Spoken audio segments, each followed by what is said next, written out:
রাখে আল্লাহ মারে কে? একটা কথা আছে না, রাখে আল্লাহ মারে কে? আল্লাহ যদি বাঁচায়, কারো মারার ক্ষমতা নাই, কারো কেউ ক্ষতি করতে পারে না। আর আল্লাহ যদি মারে, কারো ক্ষমতা নেই বাঁচানোর জন্য। কাজেই আল্লাহর উপর সবসময় আল্লাহর উপরে ভরসা করে চলতে দেবো। আল্লাহ ভরসা। আল্লাহ যে কোনো কাজে যাবেন, যে কোনো যাই কিছু করবেন, কোনো কাজকাম করবেন, আল্লাহ ভরসা, আল্লাহর নাম নিয়ে কাজকাম আরম্ভ করবেন, আল্লাহ সেই কাজ থেকে উদ্ধার করে দেবো। কাজেই এই যে বলা হয়েছে যে রাখে আল্লাহ মারেকে। আর আল্লাহ পাক আমাদের জন্য কত নিয়ামত দান করছে।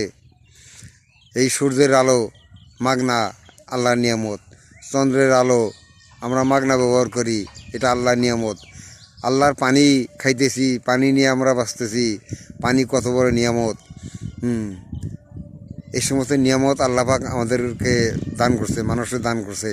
কিন্তু আল্লাহর একবারও আমরা আল্লাহর শুকরিয়া আদায় করি না, আল্লাহর শুকরিয়া একবারও আদায় করি না। কাজেই এই সমস্ত নিয়ামত ভোগ করে আল্লাহ শুকরিয়া আদায় করতে হবে।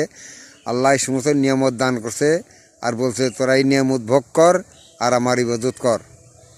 আমার নিয়ামত, সব নিয়ামত তোরা ভোগ কর আর আমার ইবাদত কর। কিন্তু আমরা এই আল্লাহর যত নিয়ামত আছে আমরা ভোগ করতেছি, কিন্তু অধিকাংশ মানুষ আল্লাহর শুকরিয়া আদায় করে না। আল্লাহর শুকরিয়া আদায় করতে হবে। আল্লাহর নিয়ামত খাইয়া, আল্লাহর নিয়ামত ভোগ করলে আল্লাহর শুকরিয়া আদায় করতে হবে। কাজে আল্লাহ বলছে, কোরআনুল কারিমের ভিতরে বলছে, লা ইন শাকার তুম লা আজিদান্নাকুম ওয়ালা ইন কাফার তুম ইন্না আযাবি লাশাদীদ। আমার শুকরিয়া যে আদায় করবে, আমি তার জন্য নিয়ামত আর বেশি বেশি বাড়াই দিই। আর যে আমার শুকরিয়া আদায় করে না, তার জন্য আমি আযাব আরও বাড়িয়ে দিই। কাজেই আমরা মুসলমান, আমরা সকলেই আল্লাহর শুকরিয়া আদায় করব।